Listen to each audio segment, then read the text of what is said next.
আপনারা সবাই তো জানেন যে এমটি হোসেন ইনস্টিটিউটের যে মাঠ, এটা একটা ঐতিহ্যবাহী মাঠ ছিল।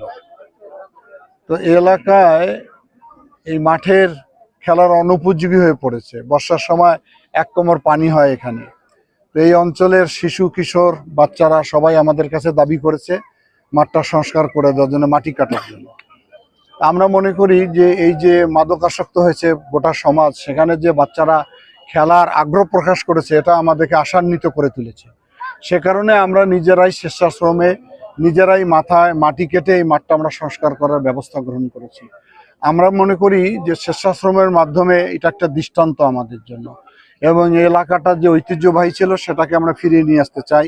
যুব সমাজকে খেলার মাঠে আনতে চাই, সংস্কৃতির মাঠে আনতে চাই, যাতে করে মানুষ খেলাধুলা সাংস্কৃতিক অঙ্গনে বিচরণের মধ্য দিয়ে এই অসামাজিক কার্যকলাপ থেকে যুব সমাজ যাতে স্বাভাবিক জীবনে ফিরিয়ে নিয়ে আসে, সেটাই আমাদের প্রচেষ্টা।